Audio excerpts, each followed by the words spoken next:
at FreedomFest 2011 in Las Vegas. Right now, I'm joined by the host of Schiff Radio and president of Euro-Pacific Capital, Peter Schiff.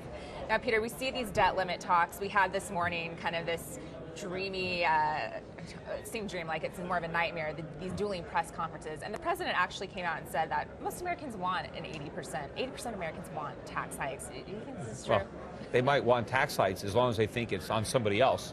You know, that's the problem with the democracy. People always want other people's money. But I think when people understand that tax hikes hurt the economy and ultimately hurt them, if you put it in the right terms, right? People might want to raise taxes on their boss, but if it means, wait a minute, if your boss is paying more taxes, he might have to fire you, then if you put it in those terms, then I don't think they're in favor of more government. I think they'd want less government. Now, what is your whole take on these debt talks? Do you think that these are getting away from the GOP? Do you think the American people are going to look at Republicans and blame them for this? Well, I don't know. I mean, first of all, the whole thing is a charade. I think it's all politics. They're going to raise the debt ceiling, not because it's the right thing to do. It's politically the easy thing to do. The correct thing to do is not to raise the debt ceiling and to cut government spending. And you know, when President Obama is talking about our credit rating and how if we don't raise the debt ceiling, we're going to default, I mean, that is a very, very dangerous admission for the president to be stating.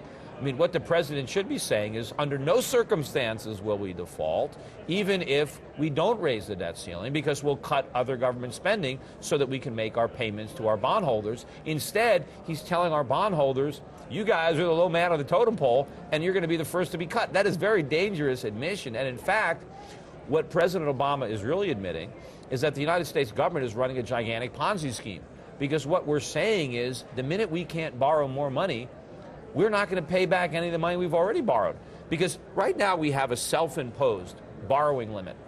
But we are now telling our creditors that if they ever on their own decide that they don't want to loan us more money, then we're just not going to pay them back the money they've already loaned us. That is a pure Ponzi scheme, and it's very dangerous for the President of the United States and the Secretary of the Treasury to officially admit that that's what the United States is doing, that we will eventually default. It's only a question of time. Well, not only is he telling this to our bondholders, but he's also going out and telling senior citizens that he's not sure if he can guarantee that Social Security checks, veterans checks can go out. Talk a little bit more about how, I mean, do you really think that they're going to cut entitlements, that I don't think these Ponzi schemes? I don't think that they will, but you know, somebody should ask President Obama, so are you saying that there are no trust funds? I mean, the whole idea is there's supposedly this trust fund where they can pay Social Security benefits. And now he's saying that if we can't go deeper into debt, we can't pay those Social Security benefits? So is that an official admission that the trust fund is just an illusion? So what's the difference between President Barack Obama and our United States government and someone like Bernie Madoff, then? Well, you know, I had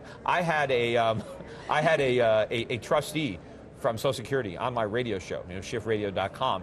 And I asked him this question, and I actually told him I was going to ask it because I wanted to give him time to come up with an answer. I just didn't want to just come out of left field.